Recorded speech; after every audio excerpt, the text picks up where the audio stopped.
caused my godfather to have a heart attack and told nobody. This was in 2003. I was over at his home to help clean up and cook him meals because he had arthritis and could only do so much by himself. I used to pop round twice a week and my sister would go the other 5. On one of my days I was vacuuming while he was in the other room. He hated the sound of the vacuum. I felt like teasing him a bit and swung the door open into his room suddenly and pointed the vacuum end towards him. The shock had caused him to have a heart attack. I didn't know what to do. I didn't care for the man much, and in my head at the time I was almost relieved to see him lying back on his chair seemingly lifeless. But then I thought about how I had just killed him and felt intense shame. I had only been there for about an hour, so I decided to leave the home and phoned my sister to say I couldn't make it at father's house today because of work. Luckily she was free that day and she found him. I was almost sure he was dead and that I had killed him, but miraculously he survived. My family had thought it was just a random heart attack and he never said anything about me or that day. I'm not sure whether he just didn't remember or he purposely said nothing. A few months before he died in 2014, 77, I told him that I caused his heart attack a decade prior, but he said nothing. In almost all of my nightmares I see him sitting in that chair. I can never forget this no matter what I do. I stole pre-released software and shared it with the world. The problem came about when I legally changed my name after a divorce. I purchased some music software years ago that had over 50 plugins worth thousands of dollars in my account. I simply asked them to change my name on the account. I'll provide whatever they needed. I didn't want to use the software and people ask whose name is that and I'd have to constantly explain my entire life. They refused to do so and flagged my account for deletion.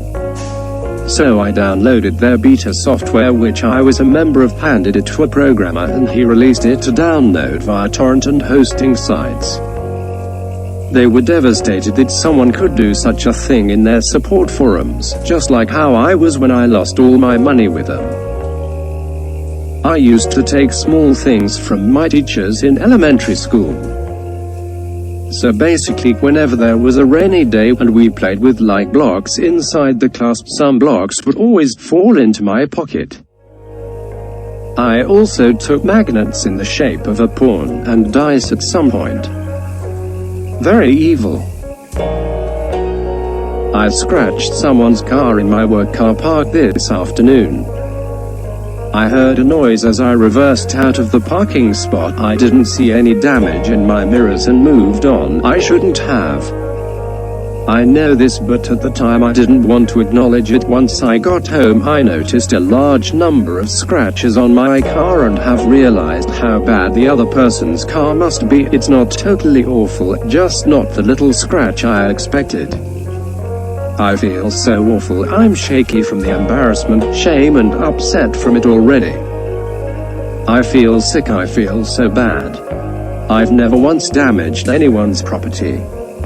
I don't go back to work until Monday and I'm going to report it to reception as I have no idea whose car it was and I only know the color of it. I hope then they're able to contact me and I'll pay for the damage caused. To the person whose car I damaged, I'm so sorry. This was a shitty way to end a Friday for both of us. I should have got out the car, looked and left a note. I hope you'll accept my apology and that I'll pay for any damage. I used to go to the supermarket and break things and not buy them. Okay, this was things like chocolate bars and biscuits. I broke them in the pack and left them there for a mindless biscuit muncher cookie to pick it up, and when they arrive in their car or home, the reaction on their face will be priceless. Don't worry, I don't do it anymore. I switched around all the birthday invitations at my sister's preschool. When I was 7, I found myself alone in the preschool cubby room at my sister's school. I noticed birthday invitations in the cubbies and I came up with the diabolical idea of taking some of the invitations and putting them in other people's cubbies. I did this for like 10 plus different invitations. As far as I know, everyone might have been invited anyways, but this was 20 years ago and my memory is foggy, and the preschool was separated into age groups, so I doubt everyone would have been invited. There's a good chance I fucked this kid's birthday up, but I like to think it was just a mild inconvenience in the end and everything worked out. Sorry kid, I was a dick. Still am sometimes. I've been stockpiling the personal information of complete strangers. I work in a waste transfer station and people constantly ignore the signs and throw their garbage in our recycle bin. Every time they do, I have to manually pull it from the bin and bring it to the garbage compactor.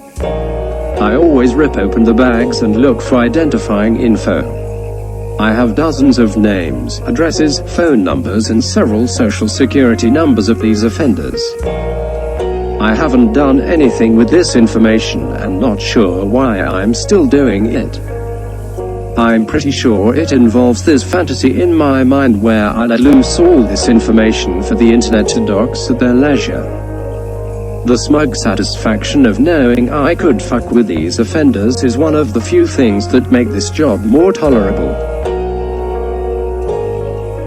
When I was 10, I bullied a boy and I worry that I may have cost him his life. For context, I am now 17 years old and gay. When I bullied this kid, we were both around 9 to 10 and I didn't know I was gay at the time. I was about 12 when I realized.